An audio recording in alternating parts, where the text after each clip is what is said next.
నమస్తే రమగారు. నమస్తే జయ. రమగారు, ఇవాళ నాకు ఎలాంటి స్టోరీ కావాలంటే, ఈ జన్మ ఇది అయిపోయింది, మళ్ళీ నెక్స్ట్ జన్మ పునర్జన్మలు దెయ్యాలు భూతాలు ఉండాలి కానీ ఎక్కువ ఉండకూడదు. మనం సినిమాల్లో చూస్తుంటాం మూగ మనసులు, అలాంటివి అన్నమాట. అంటే ఇప్పుడు చచ్చిపోతారు, మళ్ళీ హీరో హీరోయిన్ మళ్ళీ పుడతారు కదా. ఇట్లా రీసెంట్ గా కూడా చాలా మూవీస్ వచ్చాయి. అలాంటి స్టోరీస్ ఏమైనా ఉన్నాయా? పెద్ద కథలు కావాలి, మరి ఎక్కువ భయం అనిపించకూడదు మా పిల్లలకి. ఎన్ని చాయిస్లు అంటారా? ఎందుకు ఎన్నేమిటి, ఇంకా నువ్వు 5-6 పెట్టినా కథలు ఉంటాయి మన దగ్గర. మనకి చాయిస్ చేయడం చేత కావాలంతే.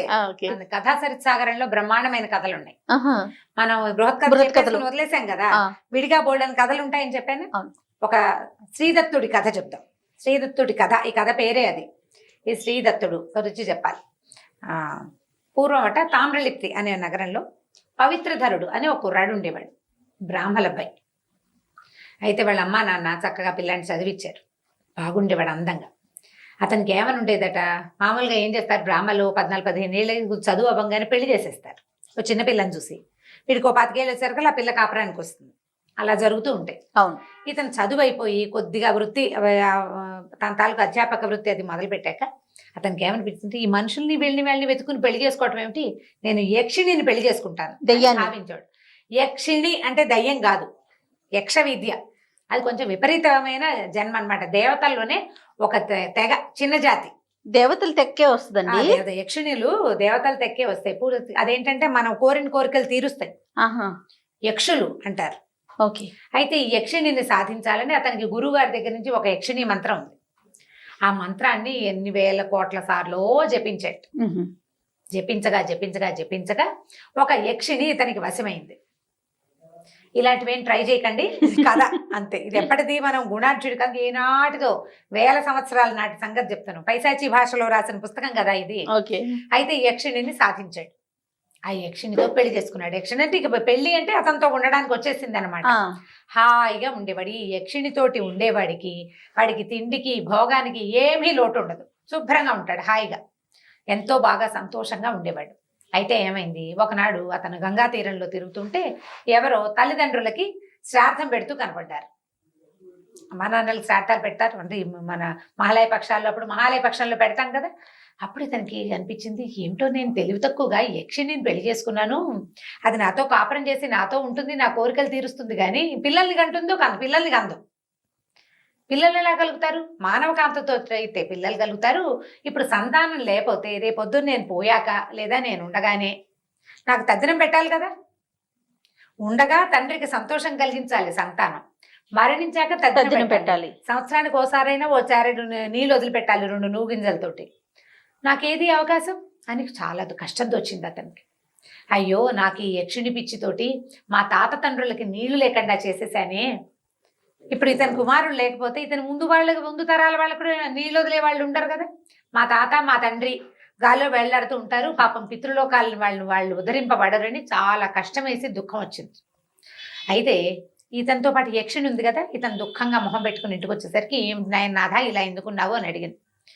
నేను నిన్ను స్వాధీనపరుచుకున్నాను, నాకు సంతానం కలిగే మార్గం లేదు, ఇప్పుడు నేను ఇంకో నీతోటి ఉన్నవాడిని మానవ స్త్రీతోటి ఉండి సంతానాన్ని కనలేను, అదే నాకు దిగులుగా ఉంది అనేసరికల్లా, అయ్యో నీకు ఒక విషయం చెప్తాను విను అని ఒక కథ చెప్పింది. యక్షిణి ఈ అమ్మాయి యక్షిణి ముందు జన్మలో ఎప్పుడు యక్షిణే అది. అయితే ఆ యక్షిణికి ఒక అబ్బాయిని ప్రేమించింది. అతని పేరేంటంటే అట్టహాసుడు అనే ఒక యక్ష కుమారుణ్ణి ప్రేమించింది. ఈ అట్టహాసుడు ప్రదీప్తాక్షుడు అనే ఒక పెద్ద యక్షరాజు తాలూకు కొడుకు. ఈ యక్షులు ఎవరి కింద ఉంటారంటే కుబేరుడి కింద పనిచేస్తారు. కుబేరుడు ధనపతి కదా, మనకి ధనానికి అధిపతి ఎవరు? ధనపతికి కుబేరుడు. ఆ కుబేరుడి దగ్గరే ఈ యక్షులు ఉంటారు. అతని తాలూకు పని వాళ్ళు అనమాట యక్షులు అంటే. దేవుడి దగ్గర మన యమధర్మరాజు దగ్గర ఉండే వాళ్ళేమో వీళ్ళు కదా యమదూతలు, దేవతల దగ్గర ఉండే వాళ్ళేమో దేవదూతలు, కుబేరుడి దగ్గర ఉండేవాళ్ళు యక్షులు. అయితే ఈ యక్షులు ఏంటంటే ఆయన దగ్గర పనివాళ్ళు. ఆ పనివాళ్లలో ప్రదీప్తాక్షుడు అని ఒక గొప్ప పెద్దవాడు, పెద్ద పదవికి చెందినవాడు. అతని కుమారుడు అట్టహాసుడు. అతనికి ఒక తమ్ముడు ఉన్నాడు దీప్తశిఖుడు. వీళ్ళిద్దరూ అతని కొడుకులు. అయితే ఈ సౌదామిని, ఈ యక్షిణి ఏ యక్షిణి అయితే ఇతనికి పవిత్రధరుడికి ఫ్రెండ్షిప్ అయిందో ఆ యక్షిణి పేరు సౌదామిని. ఈ సౌదామిని ఈ అట్టహాసుడిని ప్రేమించింది. ఇద్దరు యక్షులే కదా, వివాహం కుదుర్చుకున్నారు. కానీ ఇంకా పెళ్ళవల. అయితే ఏమైందట, ఈ అట్టహాసుడు ఆ తమ్ముడు ఫ్రెండ్స్ అందరు కలిసి ఇంకా పెళ్లికి సమయం ఉంది కాబట్టి ఎక్కడికో ఆడుకోవడానికి వెళ్ళారు. వెళ్ళి ఏం చేశారు, రాజు మంత్రి సైన్యాధిపతి అలా ఆడటం మొదలుపెట్టారు. అట్టహాసుడిని రాజుని చేసి దీప్తశిఖుడు నలకూబరుడయ్యాడు. కుబేరుడి యొక్క కుమారుడు. కుబేరుడి కొడుకు నలకూబరుడు. నలకూబరుడి వేషం ఇతను వేశాడనమాట తమ్ముడు. వేసేసరికల్లా రాజు కొడుకు మంత్రి ఆటలాడుతుంటే అదే సమయానికి ఆ దారిలో వెళ్తున్న నలకూబరుడు ఇది చూసేసాడు. చూసేసి, అవరవరా దాసులు మీరు రాచవేషం వేస్తారా? రాజుకు ఒక ప్రత్యేకమైన వేషం ఉంటుంది, నెత్తి మీద పెట్టుకునే ఇది కిరీటము, మెళ్ళలో వేసుకునేది, రాజు గంభీరంగా కూర్చోటము, కుమారుడు ఒక అల్లరి చిల్లరి వేషము, అదంతా క్లియర్ గా తెలిసిపోతుంది. మనం ఇమిటేట్ చేస్తే తెలియదు. అంతేగా ఆ ఇమిటేషన్ చూసారు కొళ్ళు మండిపోయింది అనమాట. చెడామడా తిట్టి, నువ్వు ఏ యక్ష అంటే ఇతను ఎందుకు చేశాడు ఈ అట్టహాసుడు, ఈ ఆట ఎందుకు ఆడుతున్నాడు, అతను అమ్మాయి దగ్గరికి వెళ్ళిపోవాలంది, దాని మించి మనసు మరల్చుకోవటం కోసం ఈ ఆటలోకి దిగాడు. నువ్వు ఏ యక్షిణి కోసం ఈ ఆట ఆడుతున్నావో ఆ యక్షిణి నుంచి నువ్వు దూరం అయిపోతావు అని శపించాడు. శపించేసరికల్లా ఈ అట్టహాసుడు దీప్తశిఖుడు బతిమలాడుకున్నారు కాళ్ళు పట్టుకుని. సరదాకి ఆటకి ఈ విరహం నుంచి తప్పించుకోవడానికి చేశాం కానీ మిమ్మల్ని అవమానించడం కాదని కాళ్ళు పట్టుకుని లబలబలాడుతూ బతిమలాడారు. బతిమాలేసరికల్లా కుబేరుడు అన్నాడు, సరే నువ్వు మనిషిగా పుట్టు, ఆ సౌదామిని నీకు యక్షిణిగా దొరుకుతుంది, ఈ దీప్తశిఖుడు మీకు కొడుకుగా పుడతాడు. పిల్లవాడు పుట్టాక మీ ఇద్దరికి శాప విమోచనం అయిపోతుంది, నీకు శాప విమోచనం అయిపోతుంది కొడుకు పుట్టాక. వీడు భూలోకంలో రాజయ్యి మరణించిన తర్వాత మళ్ళీ వెనక్కి వస్తాడని శాప విమోచనం అని చెప్పాడు. కాబట్టి నాయన నువ్వే ఆ అట్టహాసుడివి అని చెప్పింది యక్షిణి. ఎవరికి చెప్పింది? పవిత్రధరుడికి. కథలో కన్ఫ్యూజ్ అవ్వద్దు, పేర్లు ఎక్కువగానే నిదానంగా వినండి. ఓకే. పవిత్రధరుడు కదా అతను కదా యక్షిణిని సాధించుకున్నవాడు. నువ్వే ఆ అట్టహాసుడివి, మానవుడిగా పుట్టేవు. గత జన్మలో కూడా నువ్వే ఇప్పుడు నువ్వు ఇక్కడ పుట్టావు. నేను అప్పుడు యక్షిణిగానే ఉన్నాను, ఇప్పుడు నేను నీకు యక్షిణిగా స్వాధీనపడ్డాను. సాధారణంగా యక్షిణికి సంతానం కలగదు గాని నలకూబరుడిచ్చిన శాపావసానం వల్ల మనకు ఒక కుమారుడు కలుగుతాడు, నీ తమ్ముడే మన నా గర్భాన పుడతాడు అని చెప్పింది. ఓహో. వీళ్ళిద్దరూ కలిసి ఇంకా చాలా నాళ్ళు ఉన్నారు. మొత్తానికి ఒక పిల్లాడు పుట్టాడు వాళ్ళకి. దీప్తశిఖుడే ఇక్కడ పిల్లాడుగా పుట్టాడు. పుట్టేసరికల్లా ఎప్పుడైతే ఈ పుట్టిన పిల్లాడిని పురిటింట్లోంచి బయటికి తెచ్చి పవిత్రధరుడికి చూపించారో వెంటనే అతనికి శాప విమోచనం అయిపోయి అట్టహాసుడుగా మారిపోయాడు, యక్షుడుగా మారిపోయాడు. వెళ్ళిపోదాం పదా అన్నాడు సౌదామిని. అనేసరికల్లా అయ్యో అట్లా ఎట్లా చేస్తాము, పిల్లాడు పుట్టాడా, ఈ పుట్టిన పిల్లాడు నీ తమ్ముడే కదా, వీడిని ఎక్కడో చోట సరైన చోట పెట్టద్దు, సరి అయిన చోట పెట్టాలి, ఎక్కడ పెడదాము అని బాగా ఆలోచించారు. పిల్లాడిని దారి చేసి వెళ్ళిపోదాం. పుట్టిన పిల్లాడి మీద తల్లులకు మమత ఉంటుంది, యక్షిణైతే ఏమిటి, తల్లే కదా పాపం. సరే ఏమనుకుంది, సరే ఓ పని చేద్దామని అవి మొత్తం తామ్రలిప్తి నగరం అంతా ఒక దుర్భిణి వేసి వెతికి బాగా ఆలోచించి ఆలోచించి ఆలోచించి ఆలోచించి సరే చూశారు. ఒక బ్రాహ్మణ కుటుంబంలో ఒక చిత్రం జరిగింది. ఒక బ్రాహ్మణులు భార్యాభర్త ఉన్నారు. దేవదర్శనుడు అని ఒక బ్రాహ్మణుడు, ఆయనకి భార్య పాపం ఉంది కానీ చాలా సంవత్సరాలైంది పెళ్ళై పిల్లలు కలగల. అయితే ఆయన ఏం చేసేవాడు, రోజు అగ్నిహోత్రుడికి హోమం చేసేవాడు. సంతానం సంతానం సంతానం అని 12 సంవత్సరాల పాటు ఆయన ఏకధాటిగా ప్రతిరోజు హోమం చేస్తే 12 ఏళ్లకి అగ్నిహోత్రుడు ప్రత్యక్షమయ్యాట. అతనికి ప్రత్యక్షమయ్యి, అబ్బాయి నీకు సంతానం లేదు కానీ నీకు కృత్రిమంగా కొడుకు దొరికే అవకాశం మాత్రం ఒకటి ఉంది, ఆ అవకాశం నీకు కుదురుతుంది, ఒక పిల్లవాడు నీకు లభిస్తాడు, లభించిన పిల్లవాడిని కులగోత్రాదులు అడగకుండా పెంచుకోమని చెప్పాడు. అలాంటి వాళ్ళు ఒకటి ఉన్నారు తామ్రలిప్తి నగరంలో. ఈ పిల్లాన్ని పెట్టుకెళ్ళి వాళ్ళకి ఇచ్చేద్దాం అనుకున్నారు. సరే ఏం చేశారు, ఒక బిందె నిండా బంగారం మణులు మాణిక్యాలు పోసారు, పోసి పెట్టుకున్నారు. ఈ పిల్లాడికి మెళ్ళలో ఒక మంచి రత్నహారం వేసి చంటి బిడ్డని ఆ బిందె మీద పడుకోబెట్టి తీసుకెళ్లి వాళ్ళ ఇంట్లో వదిలిపెట్టారు. వదిలిపెట్టేసరికల్లా ఆయన దేవదర్శనుడు తెల్లవారి నిద్ర లేచేసరికల్లా అగ్నిహోత్రం పక్కన బిందె మీద ఇంత చిన్న పక్క పీటలాగా వేసింది, ఆ పీట మీద చంటి పిల్లాడు ఉన్నాడు. వాడు మెళ్ళలో పెద్ద హారం, బిందె నిండా బంగారం బిందెలు, దాని నిండా బంగారపు ముక్కలు మణులు వజ్రాలు బోల్డని. అని ఆశ్చర్యపోయారు వాళ్ళు. అగ్నిహోత్రుడు చెప్పాడు, కృత్రిమంగా పిల్లాడు ఎక్కడి నుంచి వచ్చి పడ్డాడో తెలియదు, వీడు పైగా ఎలా వచ్చాడు, బంగారంతో సహా వచ్చాడు. శ్రీని చూపించాడని శ్రీదర్శనుడు అని పేరు పెట్టి ఆ పిల్లాన్ని వాళ్ళు పెంచుకున్నారు. వీడికి అప్పచెప్పి వీళ్ళు పిల్లాన్ని పొద్దున్నే తీసుకోగానే చేతిలో పెట్టుకోగానే ఇద్దరు మాయమైపోయారు వాళ్ళు. వీళ్ళిద్దరు, ఆ అట్టహాసుడు ఆవిడ సౌదామిని ఇద్దరు మాయమైపోయి యక్షలోకానికి వెళ్ళిపోయారు. ఈ శ్రీధరసురుడిని ఎంత బాగానో పెంచుకున్నారు వాళ్ళు.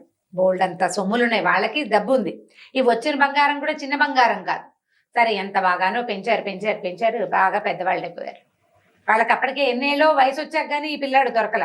వీడికి 18, 20, 22 సంవత్సరాలు వచ్చేసరికల్లా వాళ్ళ నాన్న, నేను తీర్థయాత్రలకు వెళ్తాను, పిల్లాడు ఎలాగో దొరికాడు, వీడే నాకు తద్దినం పెడతాడని ఆయన తీర్థయాత్రలకు వెళ్ళాడు.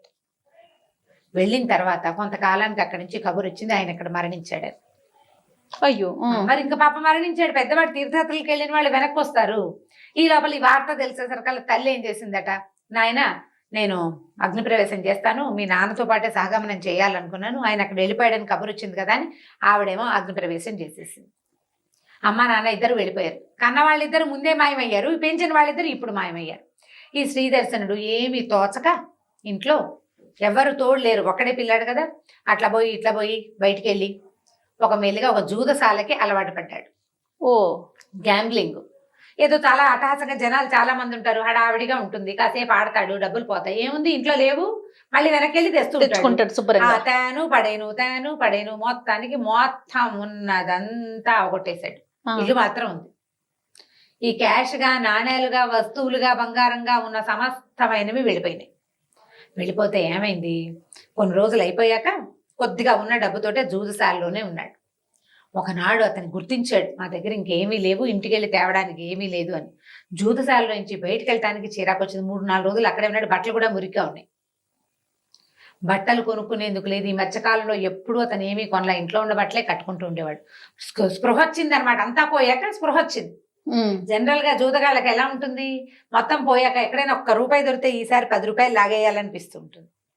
వీడికి అది కలగల. ఇదేమిటి, నేను ఇంత పని చేశాను, నేను మా ఇంత గొప్ప కుటుంబంలో పుట్టాను, మా నాన్న ఎంత గొప్ప కర్మిష్టి, ఎంత బాగా హోమాలు యాగాలు చేసేవాడు, మా అమ్మ సహగమనం చేసినంత అత్యద్భుతమైన పతివ్రత, నేనేమో ఇల్లు తప్పిస్తే ఏమీ మిగుల్చుకోకుండా ఇక్కడే ఉండిపోయానని బయటికి వెళ్ళకుండా ఎవరైనా భోజనం చేద్దాం రా అంటే సిగ్గుపడి వాళ్ళతో తిండికి కూడా వెళ్ళాల. ₹1 కూడా లేదు అతని దగ్గర. ఒట్టిగా తినద్దు, యాచన చేయాలి, అది ఇష్టం లేదు. దానం తీసుకోవాలి, అది ఇష్టం. ఇంత గొప్పవాడిని నేనేం దానం తీసుకుంటా. 2-3 రోజుల పాటు ఆహారం లేకుండా ఉండిపోయాడు. ఉండిపోయేసరికి ఆట లేదు, ఏందో మూల కూర్చుని ఉంటున్నాడు బల్ల మీద. అక్కడ ఈ రోజు ఈ గేమ్స్ ఈ ఆడడానికి, జూదం ఆడడానికి ముఖరకుడు అని ఒకడు వచ్చేవాడు. వాడి పేరే ముఖరకుడు. వాడు, ఏమిటైనా ఎందుకు ఇక్కడే ఉండిపోతున్నావు, ఎందుకు ఇంత బాధపడతావు, మేము భోజనానికి మేము పిలుస్తున్నాం కదా, ఇదివరకు ఎన్నిసార్లు కలిసి తిన్నాము, ఇప్పుడు నువ్వు మాతో తినచ్చు, ఇంటికి వెళ్ళి ఏదైనా వ్యాపారం ఏదైనా చూసుకుంటూ కానీ అని బతిమలాడినా సిగ్గుపడి, వద్దు నాకు చాలా సిగ్గుగా ఉంది, అసలు బయటకు వెళ్ళాలంటే ఈ బట్టలతోటి వెళ్ళాలన్నా కూడా నాకు చాలా సిగ్గుగా ఉంది, ఇలాగే కూర్చుని మరణిస్తానని చెప్పాడు. చెప్పేసరికల్లా ముఖరకుడు బాగా బతిమలాడాడు, అట్లా చేయొద్దు, ఎంతమందో రాజులు ఇలా పోగొట్టుకున్న వాళ్ళు మళ్ళీ బతుకుతున్నారు, బాగానే ఉంటున్నారు, అయినా చీకటి పడ్డాక ఈ ఊళ్ళో నుంచి వెళ్ళిపోదు కానీ, నీకు ఈ ఊళ్ళో ఇక ఉండటం ఇష్టం లేదు, ఏమంటారు చుట్టుపక్కల జనాలు ఏదైనా పని చేయబోతే నాన్న ఇచ్చిన ఆస్తంతా తగలబెట్టాడు, ఇప్పుడు రోడ్ల మీద పడ్డాడు అని అంటారు. అంతేగా. అయితే ఓ పని చెయ్యి, ఇక్కడ నుంచి అవతల మాళవ దేశం ఉంది, ఆ మాళవ దేశపు రాజు జూదంలో ఓడిపోయి బాగా డబ్బు పోగొట్టుకుని తర్వాత బుద్ధి తెచ్చుకుని ఆయన రాజ్యం చేసుకుంటున్నాడు. కానీ ఆయన ఏం చేసేట, ఈ మహామహా జూదగాళ్ల కోసం ఒక పెద్ద మఠం కట్టేట. ఎక్కడెక్కడ జూదంలో ఓడిపోయిన వాళ్ళు చివరికి అక్కడ చేరిపోతారు. జూదగాళ్ళకి మఠం, వాళ్ళకి తిండికి లోటు లేదు, డబ్బులుండవు, ఆహారము బట్టలు వస్తాయి, వీళ్ళు అక్కడ ఉండొచ్చు, జూదం ఆడుకోవచ్చు, డబ్బులు లేకుండా ఆడుకోవచ్చు. అది ఉంది జూదగాళ్ళ మఠం, పోయి అందులో చేరదు గాని, పోనీ అక్కడ ఉంది కానీ నీకు దానం తీసుకోవడం ఇష్టం లేదు, ఇది తీసుకోవడం ఇష్టం లేదు. అక్కడ ఆ జూదగాళ్లే నడుపుకుంటారు ఆ శాలని, వాళ్లే వండుకుంటారు, వాళ్లే బట్టలు ఉతుకుంటారు, వాళ్లే కట్టలు కొట్టుకుంటారు, వాళ్ళకి సామాగ్రి అంతా వస్తుంది, రాజుగారు పంపిస్తారు. అక్కడికి వెళ్ళిపోదాం, నేను కూడా వస్తాను, నేను అక్కడ దింపుతాను నేను అని చెప్పి బతిమలాడి అన్నం పెట్టించేసాడు. ఈ పూటకి తిను, మనం వెళ్ళిపోదాం అని చెప్పి భోజనం పెట్టించేసాడు. తిన్నారు. తిన్న తర్వాత ఏం చేశారు, రాత్రి చీకటి మాటన నడుచుకుంటూ బయలుదేరారు.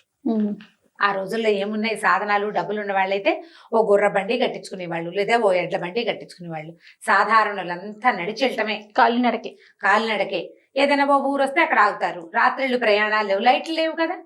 సాయంకాలం అయ్యేసరికి ఏదో ఒక ఊరు చేరటం, అక్కడ ఏదైనా తిండో తిప్పలో అవకాశం ఉంటే వండుకు తింటాం, లేదా ఎవరైనా పూటకోళ్ళ సత్రాలు దొరికితే, ఇళ్ళుంటే పూటకోళ్ళు అంటే డబ్బు. రాజులు నిర్మించిన సత్రాలు ఉండేవి, అడవుల్లో సత్రాలు ఉండేవి, ధర్మశాలలు. ఇక్కడ కూడా ధర్మశాలలు ఉన్నాయి కదా. అవునండి, అవును. అలా ఏదో ఒక శాలల్లో చక్కగా అక్కడ ఉండి భోజనం చేయడం, ఆ రాత్రి పడుకోవడం, పొద్దున లేచి మళ్ళీ పట్టో అని ప్రయాణం. ఈ దారి మధ్యలో ఏం లేకుండా వెళ్లే వాళ్ళు ఉన్నారనుకో, వాళ్ళకి ఏదైనా పని దొరికితే చేసుకుంటారు, సంపాదించుకునేందుకు అవకాశాలు ఉండేవి. ఈ ఊళ్ళో ఏదో పని ఉంది, 4 రోజులు ఉండి ఆ పని చేసుకుని 4 రూపాయలు జేబులో వేసుకోవడం, రాత్రి వచ్చి ధర్మశాలలో తినేసి పడుకోవడం. అప్పుడు మనలాంటి తిండి కూడా ఉండేవి కాదు జయ, 2 పూట్ల తినేవారు, పగలు రాత్రి 2 సార్లే. మధ్యలో ఆహారం సాధారణంగా అవసరం ఉండేదే కాదు. ఏదో ఒకటి నోట్లో వేసుకోవడం, 2 గంటలకి 3 గంటలకి తినటం, ఇలాంటివి లేవు, ఏమీ లేవు. పైగా డయాబెటీస్ అవి ఉండేవి కాదు, ఎందుకంటే అమిత నడకలు కదా. కానీ తృప్తిగా తినేవాళ్ళేమో రమ్మగారు, తినేసేవాళ్ళు. తిన్నాక ఇంకా మళ్ళీ లేదు, ఆకలి లేదు. ఇప్పుడు కూడా మనం పొద్దున్నే హెవీగా 10 గంటలకు అన్నం తినేస్తే సాయంత్రం 5 దాకా ఆకలేదు. అవును, చాలా మంచి అలవాటు. 5-6 గంటలకి మళ్ళీ తిన్నామంటే ఇక తెల్లారేదాకా మాట్లాడే పని లేదు. చాలా మంచి అలవాటు. మధ్యలో స్నాకింగ్, మంచింగ్, గించింగ్ ఏమి నథింగ్ డూయింగ్. సరే వీళ్ళేం వెళ్తున్నారు. ఇప్పుడు ఏ డబ్బులు లేకుండా ఇలాగా రోడ్ల మీద పడి పక్క ఊరు కోసం ప్రయాణం అవుతున్న వీళ్ళని చూసేసరికల్లా ఈ యక్షుడు భార్యాభర్త ఇద్దరు ఉన్నారు కదా, ఎవరైతే ఈ పిల్లాన్ని ఇక్కడ ఉంచారో అట్టహాసుడు సౌదామిని, వాళ్ళేమో అసలైన తల్లిదండ్రులు, అయ్యో వీడేమిటి రాజు అవుతాడని మనం వదిలి పెడితే వీడు రోడ్ల మీద పడి తిరుగుతున్నాడు, రాజు అవ్వాలంటే వీడి దగ్గర డబ్బో దశకమో ఏదో ఉండొద్దు. అందుకని ఏం చేశారు, పైనుంచి ఒక కనపడకుండా, అబ్బాయి శ్రీదత్తుడా, నువ్వు మీ ఇంట్లో మీ అమ్మ బంగారం దాచిపెట్టింది, మీ ఇంట్లో వెతుకు నీకు దొరుకుతుంది అని సౌండ్ వినపడింది. ఆకాశవాణి వినపడేసరికి వెనక్కి వెళ్ళాడు. వెనక్కి ముఖరకుడు వీడు ఇద్దరు కలిసి వెనక్కి తమ ఇంట్లో వాళ్ళు చెప్పిన ప్లాన్ ప్రకారం ఏంటంటే దేవతా గృహం ఎక్కడుందో దాని కింద దేవతా గృహం జరిపి తవ్వి చూస్తే వాళ్ళ అమ్మ అంటే ఈ పిల్లాడి పెంపుడు తల్లి నగలు అవి దాచిపెట్టుకున్నారు. పూర్వకాలం అలా చేసేవాళ్ళు కదా, ఆ దాచిపెట్టుకున్న నగలు తవ్వుకున్నారు వీళ్ళు. అమ్మయ్య మనకి డబ్బులున్నాయి, ఇంకా భయం లేదు, ఈ ఊళ్ళో ఎందుకు ఉండాలి, మనం ఎలాగో మాలవ దేశం వెళ్ళదలుచుకున్నాం, అక్కడికి వెళ్ళి బతుకుతాం ఈ డబ్బులు పెట్టుకుని, ఈ నగలు పెట్టుకుని. ఈ నగలన్నీ మూట కట్టుకుని ఈ ముఖరకుడు శ్రీదత్తుడు ఇద్దరు బయలుదేరారు. ఈ నడిచి వెళ్తూ వాళ్ళు ఈ ఒక పల్లెటూరు చేరారనమాట. ఈ పల్లెటూరులో కూర్చున్నారు. కూర్చునేసరికి ఈ ఒక అమ్మాయి వస్తుంది దూరం నుంచి. ఎలా వచ్చే ముందంటే అది ఒక అడవి, పక్కనే ఊరు, ఒక పెద్ద చెరువు ఉంది. ఆ చెరువు దగ్గర ఆగారు. 3:30-4 గంటలు అయింది సమయం. ఈ రాత్రికి ఇక్కడే ఉండిపోదాము, ఏమైనా తిండి దొరుకుతుందేమో చూద్దాం, కాసేపు ఈ చెరువు బాగా నడిచి వచ్చాక ఏముంది, చెరువులో కాళ్ళు కడుక్కుని కాస్త మంచినీళ్ళ దాకా మొహం కడుక్కుంటే ఒక అరగంట రిలాక్స్ అయ్యి ఊళ్ళోకి వెళ్ళి సాయంకాలం తిండి ఏదైనా దొరికింది అనుకో తినేసి పడుకోవచ్చు, రేపొద్దున మళ్ళీ బయలుదేరచ్చు, ఏదైనా బండి దొరుకుతుందేమో ఈ ఊళ్ళో చూద్దాం అనుకున్నారు. అయితే దూరం నుంచి ఒక పిల్ల నడిచొస్తూ కనపడింది వీళ్ళకి. మహా అందమైన అమ్మాయి, కొంచెం సామంతాయిగా ఉంది, ఒక రంగు తక్కువ అమ్మాయి అన్నమాట. ఆ వస్తూ వీళ్ళని చూసేసరికల్లా, ఈ శ్రీ దర్శనుడిని చూసేసరికల్లా, అదే శ్రీదత్తుడు దర్శనుడు అటు ఇటు మారుస్తున్నాను పేర్లు నేను, అంతే అదే పేరు శ్రీదత్తుడు అనే జ్ఞాపకం నాకు. అయితే ఈ అబ్బాయిని చూసేసరికల్లా అమ్మాయి మైమర్చిపోయింది, ఎంత బాగున్నాడు అబ్బాయి అనుకుంది. ఒకళ్ళనొకళ్ళు మొహాలు చూసుకున్నారు. ఏమండి ఎందుకు ఇక్కడ కూర్చున్నారు అని అడిగింది. మేము మాళవ దేశం బయలుదేరాం అమ్మాయి, అందుకని ప్రయాణంలో ఆగాము, నువ్వెవరు అన్నారు. అనేసరికల్లా అమ్మాయి నా కష్టం ఏం చెప్పమన్నారండి, మీరు ఈ ఊరు దగ్గర ఆగారు, ఈ ఊరు అసలు మంచిది కాదు, ఇక్కడ ఒక బందిపోటు దొంగల స్థావరం ఉంది, ఈ బందిపోటు దొంగల తాలూకు పెద్దవాడు అంటే హెడ్ బ్రాహ్మడు, పేరుకే బ్రాహ్మడు, అతను ఎవరినైనా సరే దోచుకుంటాడు, ఎవరి దగ్గర నుంచి దోచుకుంటాడో వాళ్ళని చంపేస్తాడు, అతని నియమం అది, వదిలిపెట్టాడు, దోచుకుని వదిలేడు, చంపేస్తాడు. బందిపోటు దొంగలు చంపేస్తారు, మన కథల్లో కూడా అలాంటివే కనపడతాయి. అయితే నేను మా నాన్న, మాది అవతల ఊరండి, నేను మా నాన్న, అమ్మ నాన్న, అన్నయ్య, మేము 4 కుటుంబంలో ఉండేవాళ్ళం. మా అన్నయ్య అమిత జూదం పిచ్చివాడికి ఇంట్లో ఉన్నవన్నీ అమ్మేసి జూదం ఆడేవాడు. అయితే ఒకనాడు మా నాన్న మా అన్నయ్యని బాగా దండించేసరికల్లా కోపం పట్టలేక మా అన్నయ్య ఇంట్లో నుంచి లేచిపోయాడు, ఎక్కడికో వెళ్ళిపోయాడు, కొంత సొమ్ము తీసుకుని పారిపోయాడు. మా అన్నయ్య లేక మా అమ్మ బెంగ పెట్టుకుని గుండె పగిలి చచ్చిపోయింది, నీళ్లు కొరి పెట్టే కొడుకు లేడని. ఇక మా నాన్న ఏమీ చేయలేక మా అన్నయ్యని వెతుకుతూ, మా అమ్మ ఆస్తులు చేత్తో పుచ్చుకుని మా అన్నయ్యని వెతుకుతూ చిన్నపిల్లని నన్ను వెంట పెట్టుకుని తిరగటం మొదలు పెట్టాడు. ఇవి 2-3 ఏళ్ళుగా మేము వెతుకుతూనే ఉన్నాము. ఆ సందట్లో ఈ ఊరు దగ్గరికి చేరేసరికి నేను అందంగా ఉన్నానని ఈ బందిపోటు నాయకుడు మా నాన్నని సంహరించి మా అమ్మ నగలన్నీ ఆయన దగ్గర ఉన్న సొమ్మంతా లాక్కుని నన్ను మాత్రం చంపలేదు, వాడికి కొడుకున్నాడు వసుభూతని, వాడికి ఇచ్చి నన్ను పెళ్లి చేయడం కోసం నన్ను బతికించి ఉంచాడు. నా పేరు పద్మిష్ట అని చెప్పింది. పద్మిష్ట అమ్మాయి పేరు, నా పేరు పద్మిష్ట, మా అన్నయ్య పేరు ముఖరకుడు అని చెప్పింది. వాడిక్కడే ఉన్నాడు. వీళ్ళు పరమ దుర్మార్గులు, మీ దగ్గర ఏమైనా ఉన్నాయా, మిమ్మల్ని చంపేశారే, మీరు పారిపోండి, ఇప్పుడే వెళ్ళిపోండి అనగానే ముఖర్ అక్కడ ఏడవటం మొదలుపెట్టాడు.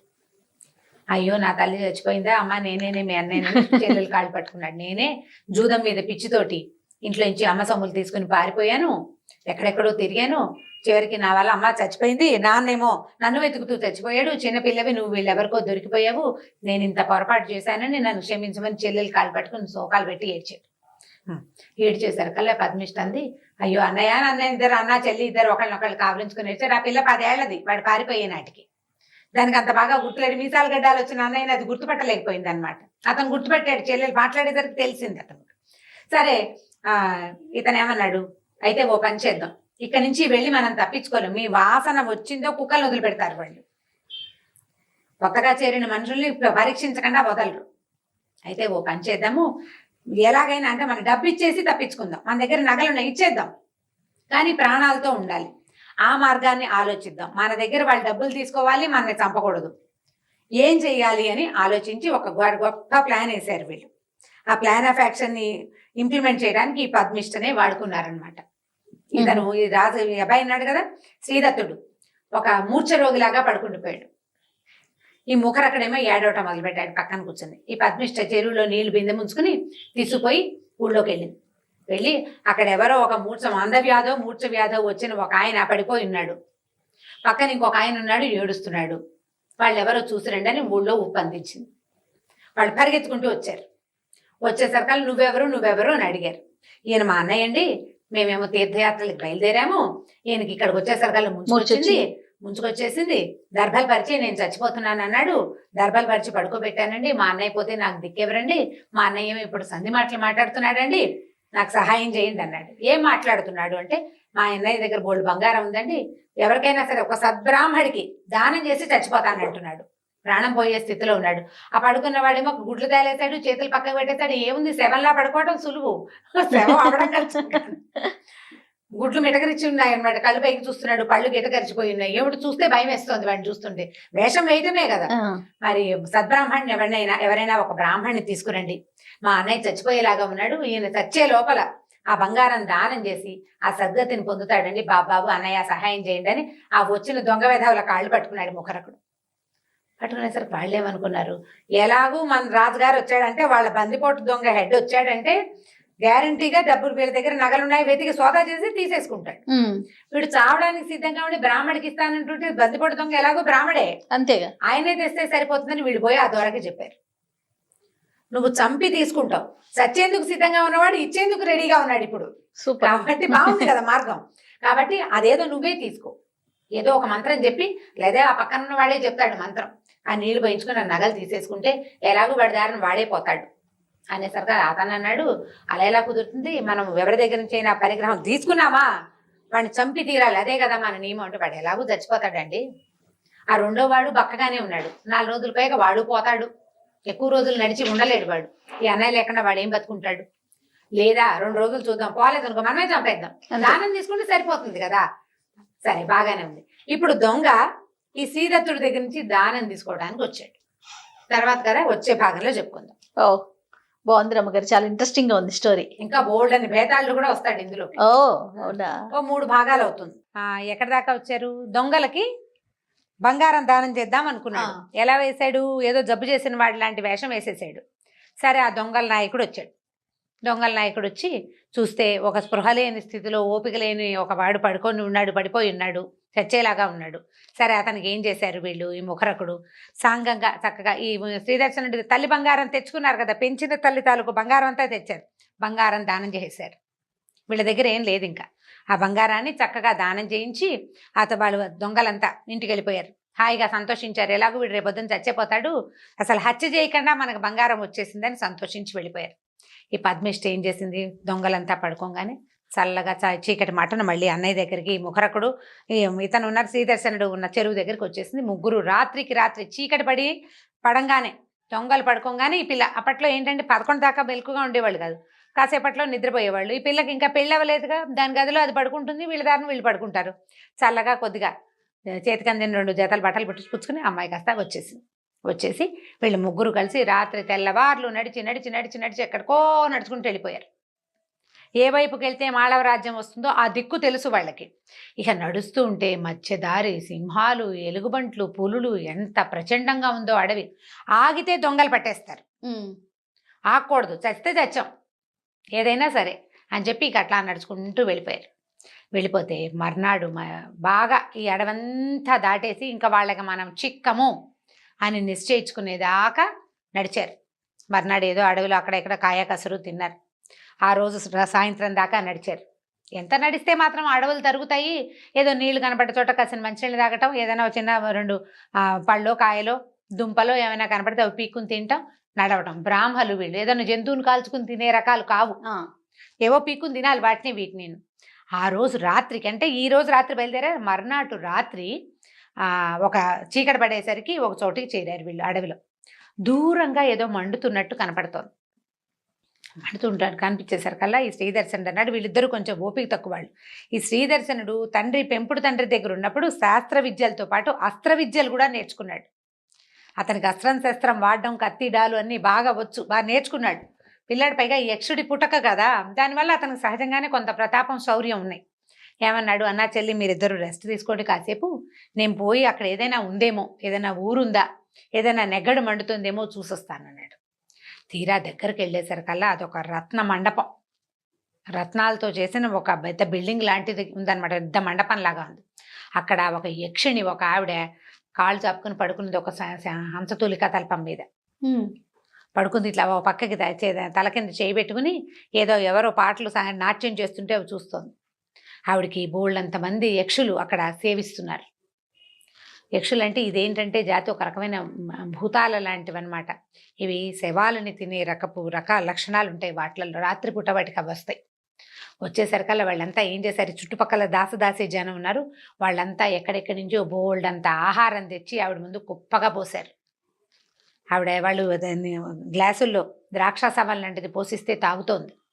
కొంతమంది నాట్యాలు చేస్తున్నారు. దగ్గరికి వెళ్ళి చూసరికి తనకి తెలిసింది. ఏమనుకున్నాడు, కత్తి చేత్తో పుచ్చుకెళ్ళాడు. అక్కడ దాకా వెళ్ళాక ఆవిడ దగ్గర సరాసరి నడుచుకుంటూ వెళ్ళిపోయాడు. ఏమమ్మా, నీ అతిథిని నేను, అతిథికి భాగం ఇవ్వాలి, ఆహారం ఉంది కదా నీ దగ్గర, నాకు అతిథి భాగాన్ని ఇవ్వు అని అడిగాడు. ఆశ్చర్యపోయింది యక్షిణి. ఇంకోడైతే గుండె పగిలి చచ్చేవాడు, వీటేంటి భాగం అడుగుతున్నాడని, మహాసత్తుడా, నువ్వెంత ధైర్యస్తుడు పోయి, నీ ధైర్యానికి మెచ్చాను, చెప్పు నీకేం కావాలో చెప్పు అన్నది. అనేసరికల్లా ఆహారం కావాలి, నాతో పాటు ఇంకా 2 ఉన్నారు అని చెప్పేసరికల్లా సరే ఆవిడ ఏం చేసింది, అరే ఆహారం మోసుకెళ్ళండి రా ఇతను వెనకాల అని చెప్పింది. ఇతను వెనకాల 2 యక్షులు ఆహార పదార్థాలు తీసుకుని వచ్చారు వీళ్ళ దగ్గరికి. శుభ్రంగా తిండి తిన్నారు వాళ్ళిద్దరు, అన్నా చెల్లి. ఇతను కూడా కూర్చుని అన్నం తిన్నారు. వాళ్ళు వెళ్ళిపోయారు యక్షులు. అప్పుడు ఈ ముఖరకుడు కాళ్ళు పట్టుకున్నాడు ఈ శ్రీదర్శనుడు. మహానుభావుడా, నువ్వు మనిషివి కాదు, ఏదో దేవజన్మవి, జన్మే నీది, నీకు భయం లేదు. నిజానికి 3 రోజుల నాడు నువ్వు జూదశాలలో ఉన్నప్పటి నీ స్థితి ఇవాళ నీ స్థితిలో చాలా తేడా ఉంది. నీకు పైగా మనం వస్తుంటే ఎవడో ఆకాశం నుంచి నీకు మీ అమ్మ బంగారం గురించి చెప్పాడు, నాకు అప్పుడే అనుమానం వచ్చింది, ఎవరో దేవతలు నిన్ను రక్షిస్తున్నారు. నీకు ఇంత ధైర్యం ఉండటానికి కారణం అదే. ఇగో నా చెల్లెలు అతిలోక సౌందర్యవతి, ఈ అమ్మాయిని పెళ్లి చేసుకో, నన్ను నీతో అట్టపెట్టుకో, నువ్వు ఏ పని చేయమన్నా ఆ పని చేస్తాను, నీలాంటి వాడి అండన ఉండటమే నాకు కావాలని కాళ్ళు పట్టుకుని ప్రార్థించాడు. ఈయన కూడా సంతోషం వేసింది. అతనికి అమ్మాయి నచ్చింది. ఆ పిల్ల ఇతని మీద కొంచెం మనసు పడే మొదటే చెప్పుకున్నాం కదా. సరే ఏమన్నాడు, ముందు ఇక్కడి నుంచి వెళ్ళిపోదాము, ఏదైనా ఒక సరైన చోటుకి చేరి కాస్త మనకి సంపాదనకి మార్గాలు ఏర్పరచుకున్నాక ఈ పిల్లని నేను పెళ్లి చేసుకుంటాను అని చెప్పాడు. సరే శుభ్రంగా రాత్రి ఆహారం కడుపు నిండా తినేశారు కదా. రేపు మర్నాడు పొద్దున్న లేచి మళ్ళీ నడవడం మొదలుపెట్టి మాళవ రాజ్యంలోకి చేరారు. చేరి ఏం చేశారు, ఒక ముసలి మామగారు ఒక ఆవిడ నడుపుతున్న పూటకేటు ఇంట్లోకి వెళ్ళారు. పూటకోటింటికి లోపలికి వెళ్ళారు. వీళ్ళ దగ్గర ముఖరకుడి దగ్గర కొద్దిగా డబ్బులు కొంచెం ఉన్నాయి, ఎక్కువ లేవు, ఉంది. తర్వాత ఏమో అమ్మాయి పద్మిష్ట దగ్గర కూడా కొద్దిపాటి వరహాలు ఉన్నాయి. సరే అక్కడ ఉండేసరికల్లా ఆవిడ ఏమంది, వీళ్ళని చూడంగానే ఆవిడ గొప్ప సంతోషం వచ్చింది. ఇతను మంచి తేజోవంతంగా కనపడుతున్నాడు, కత్తి గిత్తి ఉంది, పిల్ల సౌందర్యవతిగా పిల్ల, బ్రాహ్మడిగా ఓ 2వ కుర్రాడు కనపడుతుంటే, నాయన నువ్వు చాలా చక్కగా ఉన్నావు, మా ఈ రాజ్యంలో చాలా గొప్ప సమస్యలో ఉంది ఈ రాజ్యం, నువ్వేమైనా చేయగలవా అని అడిగింది. విషయం చెప్పు, చెప్తామన్నారు. ఏం చెప్పింది, ఈ మాళవరాజు శ్రీసేనుడు ఈ శ్రీసేనుడికి ఒక నా భర్తని చాలా గౌరవించేవాడు, ఆయన బతుకున్న నాళ్ళు ఆయన్ని బాగా చూసుకున్నాడు, తర్వాత ఆయన మరణించాక కూడా నాకు ఆహారానికి లోటు లేదు, ఆయన పంపిస్తూనే ఉంటాడు. అయితే ఆయనకి ఒక యక్ష్మ వ్యాధి ఒకటి వచ్చింది, విచిత్రమైన వ్యాధి, అది తగ్గటల, మందులకి మంత్రాలకి మాకులకి దేనికి తగ్గల. అయితే ఆయన దగ్గర ఒక మంత్రవాది చేరాడు. వాడు ఏమన్నాడంటే, భేతాళుడు గనక మనకి ప్రత్యక్షమైతే ఈ వ్యాధి కుదురుతుంది, కానీ భేతాళుడిని ప్రత్యక్షం చేసుకోవటానికి నాకు మంత్రం వచ్చు కానీ శక్తి లేదు. ఓహో. ఎవడైనా ఒక శక్తివంతుడైన కుర్రవాడిని గనక పట్టుకుంటే, ఒక మగవాడు దొరికితే వాడి సహాయంతో నేను భేతాళుడిని సాధిస్తా, భేతాళుడిని గనక సాధిస్తే ఈ వ్యాధి పోతుందంటున్నాడు. రాజు ఊరంతా టమకేయించాడు. ఎవరైనా శక్తిశాలుడు భేతాళుడిని సాధించగలిగే సమర్థులు ఎవరైనా ఉంటే మంత్రవాది సహాయంతో చెయ్యొచ్చు అని. ఎవరు మాట్లాడలే. సరే, ఆయన ఏమనుకున్నాడు, ఆయన ఏం చేశాడు, ఈ మాళవరాజు గురించి ఒక విచిత్రమైన విషయం చెప్పుకున్నాం, జూదగాళ్లకు ఒక మఠం కట్టించాడని. ఈయన ఏమన్నాడు, జూదగాళ్ల మఠానికి వెళ్ళండి, జూదగాళ్ళు ఏమిటి, వాళ్ళకి ఇల్లు బాకిలి ఏమి ఉండవు, ఆటే, ఇంకా రెండోది ఉండదు, యోగులు లాంటి వాళ్ళు, జీవితం మీద ఏం ఆసక్తి లేదు వాళ్ళకి, ఇల్లు బాకిలి పెళ్ళాం పిల్లలు ఏమో ఒకళ్ళ ఆట ఉంటే చాలు. తాగుబోతులు కూడా అంతే కదా జయ, తాగుబోతులు కూడా అంతే, వాళ్ళకి ఇల్లు వద్దు, వాకిలొద్దు, పెళ్ళాం వద్దు, పిల్లలు, ఏ బాధ్యత వద్దు, 10 రూపాయలు దొరికితే తాగేస్తారు. ఇప్పుడు జనరల్గా కాస్త మంది అలవాటు ఉన్న వాళ్ళందరినీ తాగుబోతులు అంటే ఏమో బుద్ధి స్థిరం తప్పితే తాగుబోతులే అంతే. ఇప్పుడు తాగని వాడెవడు అని ఒక డైలాగ్ వాడుతూ ఉంటారు. ఏముంది, కాస్త తాగితే ఆ మాత్రం ఎవరైనా తాగుతారు లాంటివి మాట్లాడుతూ ఉంటారు. ఈ తాగుబోతులు ఏమవుతారు, చివరికి ఇలా అవుతారు. జూదరులకి ఏమీ ఉండదు, వాళ్ళు చెట్టు కిందకు ఎక్కడో చోట కాస్త నీడ దొరికితే చాలు అక్కడ కూర్చొని పేకాడుకుంటూ ఉంటారు. వాళ్ళకి కదా జీవితేచ్ఛ ఏముండదు, ఆట ఒకటే. అలాంటి వాళ్ళల్లో ఎవరినైనా ఒకటి పట్టుకురండి, వాడు ఈ భేతాళుడికి ఈ పని చేయడానికి సహాయపడతాడని రాజు ఆజ్ఞించాడు. నాకు రాజును రక్షిస్తేనే నేను బతుకుతాను నాయన, మీరు నాకు పైస ఇవ్వద్దు, అన్నం పెడతా మీరు ఉన్నన్నాళ్ళు, ఈ రాజుకి ఏమైనా సహాయం చేయగలవేమో చూడు నాయన, నీ ముఖవర్చస్సు చూస్తే నాకు కడుపులో ఒక సంతోషంగా ఉంది, ఇంత సాహసంగా ఉండే వాళ్ళని ఎవరిని చూడలేదు నేను ఈ మధ్యకాలంలో అని అడిగింది. సరే, ఇతను ఆలోచించుకున్నాడు. అలాగే సరేనన్నాడు. సరే అవ్వ, ఈ పూటకి భోజనం పెట్టి నన్ను తీసుకెళ్లి రాజుకు పరిచయం చేయన్నాడు. సరే, భోజనాలు చేశారు. ఈ పద్మిష్ట ముఖరకుడు సత్రంలోనే ఉండిపోయారు. ఆ పూటకోళ్ళమ్మ బాపనమ్మ గారింట్లోనే ఆ ముసలావిడ ఈ కుర్రాన్ని వెంట పెట్టుకుని రాజు దగ్గరికి తీసుకెళ్ళింది. తీసుకెళ్తే వీడు మంచి బట్టలు గిట్టలు చక్కగా ధగధగలాడుతూ, పెద్ద పొడుగాటి సమున్నతాకారుడు, మొహం చూస్తే తలతల్లాడుతోంది. వాడి యక్షజన్మ వాడి ముఖంలో కనపడుతోందనమాట. రాజు కొంచెం సంతోషం వచ్చింది. అబ్బో, వీడెవడో సెక్సాలి ఉన్నాడు, కత్తి గిత్తు బ్రహ్మాండంగా ఉంది వీడి దగ్గర అనుకున్నాడు. ఈవిడేం చెప్పిందంటే, వీడు జూదరి, ఫలానా తామ్రలిప్తి నగరం నుంచి మన ఊరు జూదగృహంలో ఈ దాంట్లో సత్రంలో మఠంలో ఉండడానికి వచ్చాడు, అమిత బలవంతుడు, తెంపరివాడు, నీకు సహాయం చేస్తానంటున్నాడు, ఇతన్ని ఉపయోగించుకోమని నాకు తెలుసు వీడని చెప్పింది. ఈయన ఏం చెప్పాడు, మామూలు వాళ్ళొద్దు, జూదగృహం నుంచి తెమ్మన్నాడు, ఆ మఠం నుంచి. వీడు మఠంలో ఉండడానికే వచ్చాడు కాబట్టి ఓకే అనుకున్నారు. అప్పుడు ఆ మంత్రవాదిని పిలిపించారు. సరే, నేను భేతాళుడిని ప్రత్యక్షం చేసుకోవడానికి తీసుకురావడానికి నాకు అభ్యంతరం లేదన్నాడు. ఇప్పుడు భేతాళుడిని తేవటం అంటే ఏమిటి, ఎక్కడో డెడ్ బాడీని తీసుకురావాలి, అది పాయింట్. అక్కడి నుంచి మంత్రవాది ఏమన్నాడు, బాబు ఒక 4 రోజులు రెస్ట్ తీసుకో, కృష్ణ చతుర్దశి అంటే అమావాస్య ముందు రోజున ఈ ఊరికి అవతల వైపున ఉన్న శ్మశానం ఒకటి ఉంది. నేను అంటే కోట గీట ఊరు అంతా దాటేశాక పెద్ద శ్మశానం ఉంది, అందులో చాలా మర్రి చెట్లు ఉన్నాయి, నేను అక్కడ ఉంటా, రాత్రి భోజనం చేసి నువ్వు శ్మశానానికి వచ్చే కత్తిపుచ్చుకుని అని చెప్పాడు. ఓ 4-5 రోజులు ఆ పట్టణంలో వింతలు విడ్డూరాలు. రాజుగారి గెస్ట్ ఇప్పుడు రాజుకి ఏదో సహాయం చేయబోతున్నాడు కదా, అంచేత ఏం చేశారు, బాగా ఈయనకి రాజోపచారాలు జరిపారు. ఈ పద్మిష్ట ముఖరకుణ్ణి కూడా మంచి ఇంట్లోకి తీసుకొచ్చి పెట్టుకున్నారు, అతనితో పాటు ఉన్నారు కదా. ఇతను ఏం చేశాడు, 4 రోజులు గడిచాక ఊళ్ళో ఉన్న వింతలు విడ్డూరాలని కులాసాగా చూసి 4 రోజులు హాయిగా తిని పడుకుని బాగా రెస్ట్ తీసుకుని స్థిమితంగా ఉన్నాడు. కృష్ణ చతుర్దశి వచ్చింది, రాత్రి సాయంకాలం భోజనం చేసేశాడు, కత్తిపుచ్చుకొని పోయాడు అక్కడికి శ్మశానానికి. వెళ్ళేసరి కల్లా శ్మశానంలో వెళ్తే అది ఎలా ఉందంటే కీకారణ్యం. రేపొద్దున అమావాస్య, రేపంటే ముందు రోజు ఏమిటో చీకటిగా ఉండదు, ఆ రోజులో దీపాలా దివ్వెలా. ఒక కాగడా పుచ్చుకుని 2 సైనికులు శ్మశానం దాకా అతనితో పాటు వచ్చారు. శ్మశానం అల్లంత దూరంలో ఉండగానే బాబోయని వాళ్ళు వెళ్ళిపోయారు.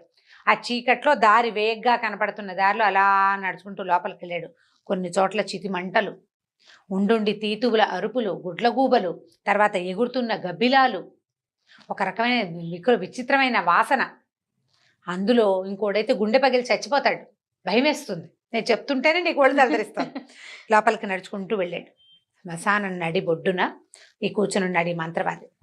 నాయన వచ్చావా, ఒక పని చెయ్యి, నాకు ఎదురుగుండా అదే నా వెనకాల నడిచి సూటిగా నేను ఎక్కడ కూర్చున్నా నా వెనకాలకు నడిచేళ్ళు. అక్కడ ఒక పెద్ద మర్రి చెట్టు ఉంది. ఆ మర్రి చెట్టు కింద ఒక మృతదేహం ఉంది, కళేబరం. అది భుజాన్ని వేసుకుని రా, అది దాన్ని ఎత్తుకురా అని చెప్పాడు. చెప్పేసరికల్ సరే వెళ్ళాడు. అక్కడ ఒక మృతదేహం కనపడితే దాన్ని ఎత్తి భుజాన్ని వేసుకున్నాడు. భుజాన్ని వేసుకునేసరికి ఇంతలో ఒకడు వచ్చాడు, ఒక మనిషి. ఎక్కడికి తీసుకెళ్ళిపోతున్నా, వీడు నా స్నేహితుడు, వాడిని వదిలిపెట్టమన్నాడు. అనేసరికల్లా వీడు ఒప్పుకోలే.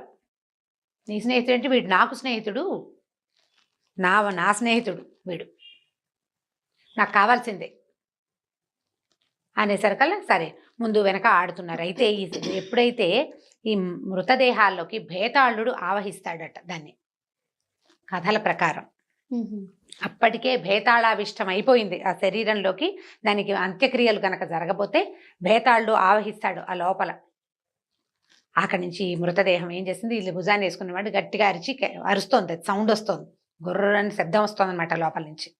వాడు లాక్కోపోయాడు ఆ ఫ్రెండ్, వీడు నా మిత్రుడు చనిపోయాడు, నేనేమి ఇంకా అంత్యక్రియలు చేయడానికి డబ్బులు లేక ప్రయత్నం చేయలేకపోయాను, ఇప్పుడు నువ్వు మృతదేహాన్ని ఎందుకు తీసుకెళ్ళిపోతావు అని అరిచర్చి కేకలు పెట్టారు. ఇద్దరు లాగి పీకి చేశారు, లాక్కున్నారు ఒకళ్ళ చేతిలో నుంచి ఒకళ్ళు. ఈ లాక్కునేసరికల్లా ఇంతలో ఏమైంది, ఈ భేతాళావిష్టంగా ఉన్నాడు కదా, ఈ శవం కాస్త, ఈ డెడ్ బాడీ కాస్త వెళ్ళి ఆ స్నేహితుడిని మెడబట్టేసుకుంది. వాడు మరణించాడు. వాడిలోకి కూడా భేతాళుడు వచ్చేసాడు, ఆ మృతదేహంలోకి కూడా. ఇప్పుడు ఇది వాడు కూడా ఇది నాది శరీరం, ఇది నాకు కావాల్సిందేనంటాడు.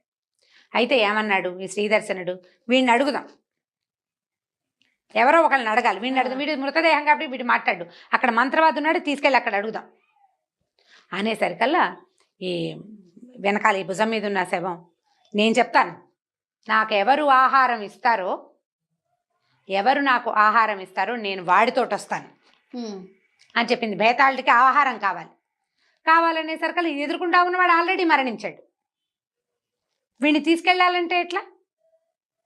అయితే వెనక్కి వీడేం చేశాడంటే శ్రీదర్శనుడు, అయితే ఇప్పుడు నీ స్నేహితుడు నన్ను చెప్తున్నాడు కదా, కావాలంటే వాడిని భుజించున్నాడు, వాడిని ఎప్పుడో తీసేసుకున్నాను నేనని చెప్పాడు. వాడిని నేను ఎప్పుడో తీసేసుకున్నా, వాడు చచ్చిపోయాడు, వాడు కాదు, నాకు ఆహారం ఇస్తేనే నేను నీతోటి వస్తానంటే ఈ శ్రీదత్తుడు ఏం చేశాడు, భుజాన్ని వేసుకుని కుడి చేతితోటి ఎడం చేతిని ముక్కలు చేసి ఒక్కొక్క ముక్క అందించడం మొదలుపెట్టాడు. ఎలాగైనా అక్కడికి వెళ్ళాలి, వీడిని వదలకూడదు, ఈ డెడ్ బాడీని వదిలిపెట్టకూడదు. ఈ చెయ్యి ముక్క ఇక్కడ దాకా భుజం దాకా తెగిపోయే కానీ ఈ భేతాళుడు, ఒరిని నీకు మహాసత్వుడా, నీకు ఎంత బలం ఉంది, ఎంత ధైర్యం ఉంది, చెయ్యి నరికి నాకు అందిస్తున్నావు నువ్వు, అయితే ఒక పని చెయ్యి, నువ్వు నచ్చావు నాకు, మంత్రవాదున్నాడే వాడొట్టి పిరిగ్గొడ్డు, వాడికి శక్తి లేదు, నాకు ఆహారం కావాలి, నిన్నెందుకు చెప్పాడంటే వాడు నువ్వు అక్కడికి నన్ను తీసుకెళ్ళంగానే ఈ మహాసత్వంగా ఉన్నవాడిని నాకు బలిచ్చి నా నుంచి వచ్చే శక్తిని వాడు తీసుకెళ్తాడు రాజు దగ్గరికి, అందుకనే జూదశాల నుంచి తెప్పించమని రాజుకు చెప్పాడు. ఏ పోరు పొక్కు లేని మనివాడు ఒకడు వస్తాడని, వాడు నీకంటే బలహీనుడు, నేను వాడిని లాగేసుకుంటా, నువ్వు జాగ్రత్తగా ఉండు అని చెప్పేశాడు. భేతాళుడు వీడి పట్ల వశమైపోయాడు అనమాట, ఎత్తుకున్న వాడికి. ఈ శ్రీదర్శనుడు ఏం చేశాడు, ఈ బాడీని తీసుకెళ్ళి అక్కడ పెట్టాడు. ఆ మంత్రవాది ఆశ్చర్యపోయాడు, అమ్మో వీడు సామాన్యుడు కాదనుకుని దానికి ఏవో చాలా క్రియలు ఉన్నాయి, ఆ క్రియల ప్రకారం ఈ డెడ్ బాడీని పడుకోబెట్టి దాని మీద కూర్చొని దాని నోట్లో ఆవాలు పోసాడు. అక్కడి నుంచి హోమం చేయటం మొదలుపెట్టాడు. ఈ హోమం మొదలు పెట్టేసరికి దాని నోరు తెరిచి నోట్లో వేస్తున్నాడు. పెద్ద మంట వచ్చింది, రావటం ఆ మంట రావటం ఏమిటి, ఈ కూర్చున్నాడు కదా ఈ మంత్రవాది, వాడిని ఇట్లా పట్టేసి ఇవన్నీ లోపలికి లాగేసింది. క్షణంలో ఈ బాడీ మీద కూర్చున్న మంత్రవాది దాని బొట్టలోకి వెళ్ళిపోయాడు, లోపలికి వెళ్ళేసరికి ఇవి లేస్తున్న అగ్ని జ్వాల ఒకటి పైకి వస్తుంది కదా, అది ఇట్లా ఆకారంలో ఒక భూతపు ఆకారంలో కనపడడం మొదలెట్టింది. శ్రీదర్శనుడా, నువ్వు గెలిచావు, ఈ మంత్రవాదిని నేను ఆహారంగా తీసేసుకున్నాను, నా నోట్లో ఆవాలు ఉన్నాయి, ఈ మంట ఆరిపోగానే ఆవాలు తీసుకుని రాజు దగ్గరికి వెళ్ళు, ఈ ఆవాలని రాజుకి తలకి చేతికి కట్టించు, 3 రోజుల్లో అతని వ్యాధి తగ్గిపోతుంది. ఇంకోటి ఏం చేస్తాడు, ఇది పట్టుకెళ్ళిపోతాడు. వీడు తెలివైన వాడు శ్రీదర్శనుడు, అయినా కూడా వీడు జూదం ఆడాడు చూడు. వాడేమన్నాడంటే, అలా ఎలా కుదురుతుంది, మేమిద్దరం కలిసి వచ్చాం, మంత్రవాది ఇక్కడ ఉన్నాడు, నేను వచ్చా, ఇప్పుడు నేను మంత్రవాదిని చంపేసి నీ దగ్గర నుంచి తీసుకొచ్చానని రాజు అంటే నేనేం చేయాలి? నన్ను నమ్మద్దు వాళ్ళు, నేను దేశదిమ్మరిని. ఎలా నమ్ముతారు? ఎలా నమ్ముతారు? నన్ను బంధిస్తే నాతో పాటు ఉన్న ఇద్దరు ఏమవుతారు? దానికి ఉపాయం చెప్పమన్నాడు. ఏం పర్వాలా, నేను వెళ్ళిపోయాక ఈ బాడీ ఇక్కడే ఉంటుంది, కావాలంటే ఈ బాడీ చీరు చూసుకోమను, మంత్రవాది ఇందులో ఉంటాడు. మింగేసింది ఎవరిది? డెడ్ బాడీ కదా అని చెప్పాడు. చెప్పంగానే ఇతను ఏం చేశాడు, ఆ మంట ఆరిపోగానే ఆ నోట్లోంచి ఇన్ని ఆవాలు ముందు పోసాడు మంత్రవాది. అవి కాలవు, దాని మంత్రం శక్తి అనమాట. అవి చెత్తపుచ్చుకున్నాడు, వెళ్ళిపోయి పడుకున్నాడు. రాత్రి వాడు గుండెకాయ ఇంకోటైతే హడిని చచ్చిపోతాడు. పోయి పడుకుని తెల్లవారు లేచి రాజు దగ్గరికి వెళ్ళి జరిగింది చెప్పాడు. కావాలంటే మనం అక్కడ శ్మశానానికి వెళ్దాం, అక్కడ ఏం జరిగిందో చూద్దురు కానీ అంటే అక్కడ ఉన్న డెడ్ బాడీని చీరి చూస్తే అందులో మంత్రవాది తాలూకు శరీరం కనపడింది వాళ్ళకి. సరే, ఈ శ్రీదర్శనుడిని నమ్మి నిజం అనుకుని వెంటనే అతను తెచ్చిన ఆవాలని ఒక 2 మూటలుగా కట్టి, ఒకటి తలకు కట్టారు, రెండోది చేతికి కట్టారు. 3 రోజుల్లో ఆయనకి 3 సంవత్సరాలుగా ఉన్న జబ్బు కుదిరిపోయింది, జబ్బు తగ్గిపోయింది. యక్ష్మ వ్యాధి అంటారు, అదేమిటో మనకు తెలియదు, దాని పేరు అది చెప్పారు. అక్కడి నుంచి జబ్బు తగ్గిపోగానే ఈయన ఏమన్నాడు, రాజుగారికి చాలా సంతోషం వచ్చేసింది. ఆయనకి పిల్లలు లేరు, అందుకని ఈ శ్రీదర్శనుడిని యువరాజుగా చేసుకున్నాడు. ఎవరి వల్ల అయితే తన ప్రాణాలు కాపాడబడ్డాయో వాడు మహాసత్వుడు, మహాబలవంతుడు, మహాధైర్యవంతుడు. రాజ్యానికి రాజు కావాల్సిన వాడికి కావాల్సిన లక్షణాలు అవే కదా. సాహసికుడుగా ఉండాలి. విక్రమార్కుడు అంత సాహసం ఉంది ఇతనికి. అటు పెట్టుకున్నాడు. అక్కడి నుంచి పద్మిష్టనిచ్చి పెళ్లి చేశారు. యువరాజు అయ్యాడు. రాజుగారు ఉన్నాడు, యువరాజుగా ఇతను ఉన్నాడు. అక్కడి నుంచి మన ముఖరకుడిని కూడా తన దగ్గరే అట్టు పెట్టుకుని హ్యాపీగా ఉండటం మొదలుపెట్టారు. భార్యతో సంతోషంగా గడుపుతున్నాడు. ఆ కాలంలో ఒక ప్రదీప శక్తి అనే ఒక వ్యాపారస్తుడు పడమటి సముద్రంలో వ్యాపారం చేయడానికి వెళ్ళాట. అయితే పడమటి సముద్ర తీరంలో అతనికి పెద్ద రత్న గణపతి విగ్రహం, అంత విగ్రహం దొరికిందట. రత్న విగ్రహం, మణితో నిర్మించబడింది, ఎవరో చేసింది. అయితే అతను ఏం చేశాడంటే ఆ విగ్రహాన్ని తెచ్చి ఈ యువరాజైన శ్రీదర్శనుడికి బహుకరించాడు. బహుకరిస్తే ఆ విగ్రహాన్ని చూస్తే అతనికి పిచ్చి సంతోషం వచ్చింది. ఎంత బాగుందో, చాలా బాగుంది. అయితే ఈ విగ్రహాన్ని బ్రహ్మాండమైన గుడి కట్టి ప్రతిష్ఠ చేయించాడు. 1000 గ్రామాలు స్వామికి అరణంగా ఇచ్చాడు. మరి మాన్యాలు గుడికి మాన్యం ఏర్పాటు చేస్తారు కదా, ఎన్నో ఉత్సవాలు జరిపించేవాట. అయితే ఇన్ని ఉత్సవాలు చేసి ఎప్పుడూ ప్రతిరోజు ఆ గణపతిని దర్శనం చేసేవాడు. అప్పుడు గణనాయకుడైన గణపతి విఘ్నేశ్వరుడు తన గణాలతోటి ఏం చెప్పాడంటే, వీడు చాలా భక్తుడు, భవిష్యత్తులో భూమండలానికి రాజు కాదగినవాడు. అయితే నా భక్తురాలు ఒక పిల్ల ఉంది, అదెవరు? ఇక్కడికి చాలా దూరంలో ఉన్న హంసద్వీపంలో ఉండే అనంగోదయుడి కూతురు అనంగ మంజరి అమ్మాయి పేరు. ఆ అమ్మాయిని వీడికి ఇచ్చి వివాహం చేయాలి. వీడు నా భక్తుడు, అమ్మాయి నా భక్తురాలు, వీళ్ళిద్దరికీ వివాహం చేయాలి, ఏర్పాటు చేయండి అని చెప్పాడు గణపతి. చెబితే ఈ యువరాజు పద్మిష్ట ఇద్దరు నిద్రపోతున్నారు. శ్రీదర్శనుడు పద్మిష్ట నిద్రపోతుంటే ఈ శ్రీదర్శనుడిని రాత్రి నిద్రలోనే తీసుకెళ్ళి ఆ అనంగ మంజరి మంచం మీద పడుకోబెట్టేశారు. గణ సేవకులు, గణపతి దగ్గర ఉండే సేవకులు అనమాట, గణ సేవకులు అంటారు. వాళ్ళు తీసుకెళ్ళి పడుకోబెట్టేశారు. ఆ అమ్మాయి నిద్రలో పక్కకి తిరిగి చూసుకుంది, వీడెవడో కనపడుతున్నాడు. చూస్తే చాలా అందంగా ఉన్నాడు, ఆయన ఎవరో తెలియదు. నిద్ర లేపింది, బాబు మీరు ఎవరండి అని. ఒకళ్ళనొకళ్ళు చూసుకుంటే అమ్మాయి అందంగా ఉంది, అబ్బాయి అందంగా ఉన్నాడు.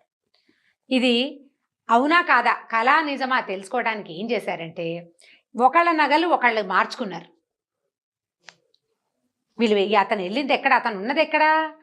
ఈ మాళవదేశంలో ఉన్నాడు. ఈ హంసద్వీపం కొన్ని 1000 మైళ్ళ అవతల ఎక్కడో సముద్ర మధ్యలో ఉంటుంది. అక్కడికి మామూలుగా వెళ్ళటం కుదరదు. కలలోనే వెళ్ళానని భావించి, ఇది నేను స్వప్నంలో ఉన్నానని, ఈ స్వప్నం అవునో కాదో తెలుసుకోవడం మనం గిల్లి చూసుకుంటాం కదా, అట్లా ఏం చేశారంటే ఒకళ్ళ నగలు ఒకళ్ళు మార్చుకున్నారు. స్త్రీల ఆభరణాలకి పురుషుల ఆభరణాలకి తేడా ఉంటుంది. ఈ ఆభరణాలు ధరించిన తర్వాత వీళ్ళిద్దరు ఏమనుకున్నారంటే గాంధర్వ విధిని వివాహం చేసుకుందాం అనుకున్నారు. అంతలో ఈ గణసేవకులు ఉన్నారు కదా, ఇక్కడ వచ్చే ఎవరైతే సైన్యం ఇతన్ని ఇక్కడికి మార్చారో వెంటనే ఒక నిద్రని కల్పించి ఆ వనంగ మంజరిని అక్కడ వదిలిపెట్టేసి వీడిని మళ్ళీ తీసుకొచ్చి శ్రీదర్శనుడి తీసుకొచ్చి భార్య పక్కన పడుకోబెట్టేశారు. ఒక్కటే మోహపరిచారం, నిద్రపుచ్చేసి తీసుకొచ్చేశారు. భగవంతుడి సేవకులు చేయగలరేని పని ఏం లేదు. ఇది జరిగిపోయింది. జరిగేసరికి మెలకు వచ్చి చూసుకున్నాడు. ఇంట్లోనే ఉన్నాడు, పక్కన భార్య ఉంది. చూసుకుంటే ఒంటి మీద నగలని ఆడవాళ్ళ నగలు, నడువుకు వడ్డాణం, ఇక్కడ పెట్టుకుని తనకు ఉండాల్సింది కట్టాల్సింది కాకుండా వంకి అన్నీను, ఇక్కడ ఉండే నెక్లెస్లు అన్ని సమస్తమైనవి, నగలన్నీ మారిపోయినాయి. నిర్ఘాంతపోయాడు. నేను అసలు పోనీ కల్లో వెళ్ళానంటే కళ అయితే నగలు ఎలా మారినాయి, నా నగలేవి ఈ నగలు ఎత్తుకొచ్చినాయి, నా వస్తువులు ఉండాలి కదా అని వెంటనే ఇక ఆ అమ్మాయిని తలుచుకుని ఆలోచించడం మొదలుపెట్టాడు. చాలా దిగులు పడిపోయాడు అతను. నేను ఎక్కడికో వెళ్ళా, ఒక మహాసౌందర్యవతిని చూశాను, నా నగలు ఆమెకిచ్చి ఆమె నగలు నేను తీసుకున్నా, గాంధర్వ విధిని వివాహం చేసుకుంటానని చెప్పాను. ఆమె ఎవరు, నేను ఎక్కడున్నాను, ఎక్కడికి వెళ్ళానో నాకు తెలియదు. ఇక మూడు ఆఫ్ అయిపోయింది. భార్య చాలా ఓదార్చింది. రేపు పొద్దున ఎవరినైనా కనుక్కుందాము, రేపు ఎవరినైనా చూద్దాం, ఎవరినైనా కనుక్కుంటే అసలు ఇదేం జరిగిందో మనకు తెలుస్తుందని ఆవిడ ఓదారుస్తోంది. భార్య మీద ప్రేమే అతనికి, కానీ ఈ మోహం అతన్ని వదిలిపెట్టట్లేదు అనమాట. ఈ శ్రీదర్శనుడు ఏం చేశాడు, నిద్రలోనే వెళ్ళి అనంగ మంజరి దగ్గరికి వెళ్ళాడు. ఇద్దరు నగలు మార్చుకున్నారు. ఇతను ఇంటికి నిద్రలోనే వచ్చేసాడు.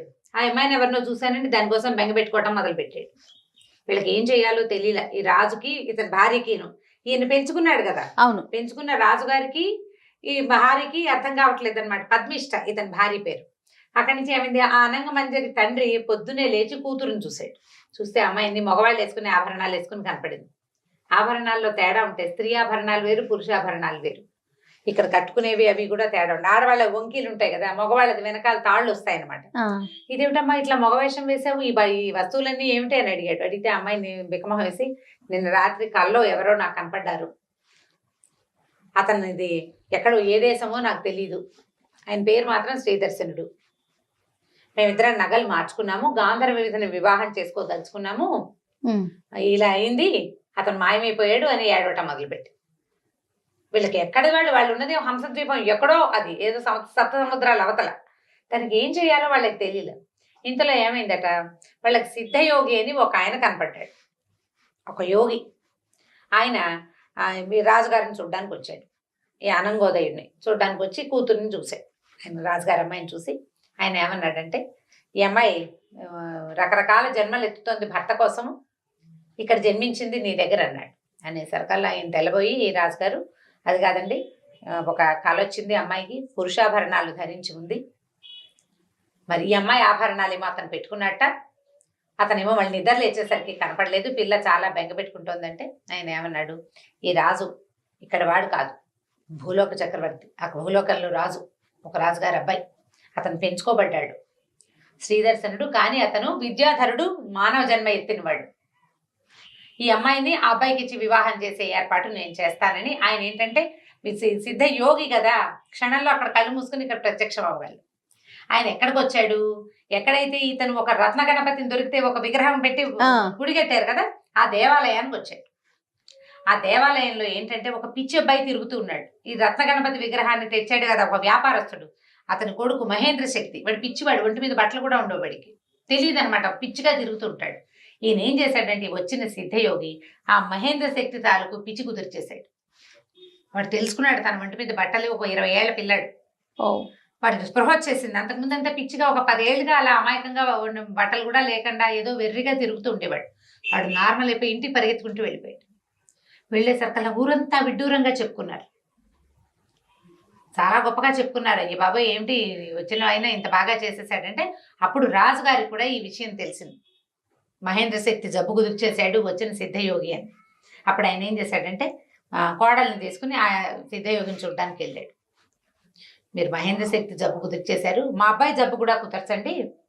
కొద్ది రోజుల క్రితం మా వాడు కలలో ఎవరివో ఆభరణాలు ధరించానంటాడు, ఒక అమ్మాయిని చూశానంటాడు, అనంగమంజరి పేరు మాత్రం చెప్తున్నాడు, ఎక్కడికి వెళ్ళాడో తెలీదు, ఇట్లా జరిగింది, మా అబ్బాయి ఇంకా స్వస్థత చెందలేదు, దిగులుగానే ఉంటున్నాడు, మరి నాకు దీని సంగతి చూసి పెట్టండి అని అడిగాడు. అప్పుడు ఆయన పక్కపక్క నవ్వుతూ మీ అబ్బాయిని పిలిపించండి అన్నాడు.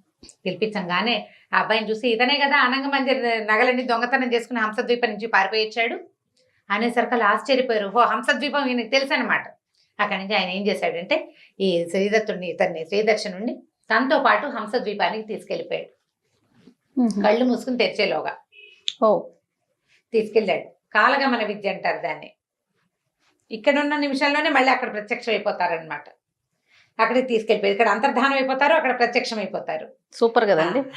మనకు దొరికితే బాగుండు, ఎంత బాగుండు. క్యాబులు వెతుక్కోలేక చచ్చిపోతున్నాం. అక్కడి నుంచి అక్కడికి వెళ్ళాక ఆ అనంగ మందిర్ని ఇచ్చి అతనికి శాస్త్రోక్తంగా వివాహం చేసి ఆ అమ్మాయిని ఇచ్చి పంపించేశారు.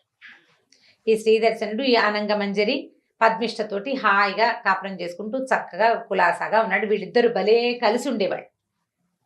ఎంత బాగా కలిసి ఉండేవాళ్ళో వీళ్ళిద్దరికీ కొంతకాలం తర్వాత అనంగసేనుడు పద్మసేనుడు అని ఇద్దరు కుమారులు కలిగారు, చెరుకు అబ్బాయి.